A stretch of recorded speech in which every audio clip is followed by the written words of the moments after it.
علماء کا اصل کام مسجد سنبھالنا نہیں ملک سنبھالنا ہے۔ انسان کو دنیا میں اپنی جنت بنانے کے لیے بھیجا گیا ہے، مگر انسان دنیا کو ہی اپنی جنت بنانے میں مگن رہتا ہے۔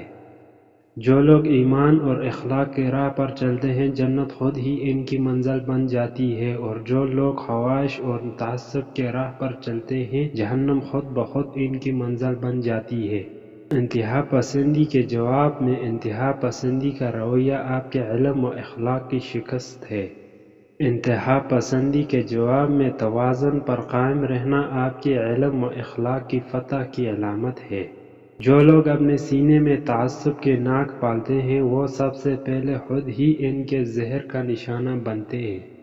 صبر کی عادت کے بغیر حصول جنت کی خواہش ایک ایسا خواب ہے جس کی کوئی تعبیر نہیں ہو سکتی۔ صبر بھی رنگ لاتا ہے اور غصہ بھی۔ صبر کے رنگوں سے زندگی حسین ہو جاتی ہے اور غصے کا رنگ محبت کے ہر رنگ کو نگل جاتا ہے۔ ہدایت بندوق کی گولی نہیں ہوتی جس سے دوسروں کو نشانہ بنایا جائے، یہ روشنی ہوتی ہے جو دل سے پھوٹتی ہے اور سب سے پہلے ہمارے اپنے وجود کو منور کرتی ہے۔ ہمارا اصل امتحان اس وقت شروع ہوتا ہے جب بظاہر ہم امتحان سے نکل چکے ہوتے ہیں۔ ندامت توبہ کی دروازے کی اصل کنجی ہے، جبکہ سرکشی اور تاویل اس دروازے کی قفل ہے۔ روزہ جنت کا دروازہ ہے، مگر یہ دروازہ صرف وہی شخص کھول سکتا ہے جو روزے کی مشقت کو تقویٰ کی کنجی میں بدل سکے۔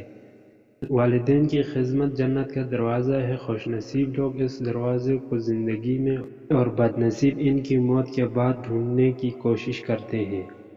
تعصبات کی دنیا میں اپنی بات منوانا سب سے بڑی کامیابی ہے، اور ایمان کی دنیا میں اپنی غلطی کی اصلاح سب سے بڑی کامیابی ہے۔ نادان اپنی تقدیر کے بدلنے کے لیے باہر کے انقلاب کے منتظر رہتے ہیں، عقل مند اپنی تقدیر بدلنے کے لیے اپنی شخصیت میں انقلاب لے آتے ہیں۔ انسان زبان کے پردے میں چھپا ہے۔ دین کا جمال توازن میں ہے اور دین کا کمال استقامت میں۔ کامیابی بازاروں میں نہیں بکتی، بلکہ انسان اپنے اپنے عزم و حوصلے و لگن سے حاصل کرتا ہے۔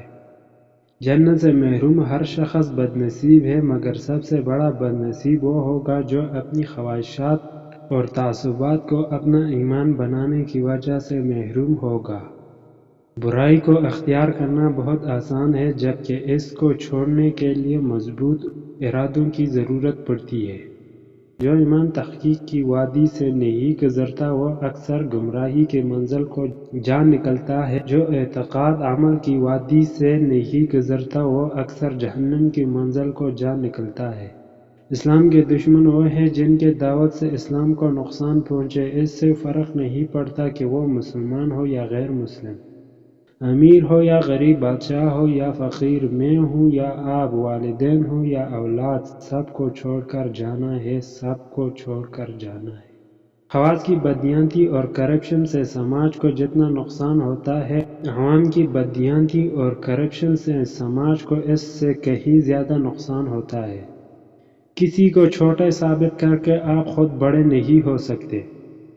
اسلام دین فطرت ہے، وہ برائی کو غیر فطری طریقے پر ختم نہیں کرتا۔ خواہش شیطان کا ہتھیار ہے جس سے وہ انسان کو قابو کرتا ہے۔ صبر انسان کا ہتھیار ہے جس سے شیطان قابو میں آ جاتا ہے۔ فرد ہو یا قوم، دونوں کے لیے ترقی کا راستہ ایک ہی اصول پر مبنی ہے: ذمہ داری زحمت نہیں ہوتی۔ شیطان کو شکست دینے کا طریقہ غلطی کے اعتراف کی عادت ہے۔ شیطان سے شکست کھانے کا طریقہ غلطی کی تعویل کرنے کی عادت ہے۔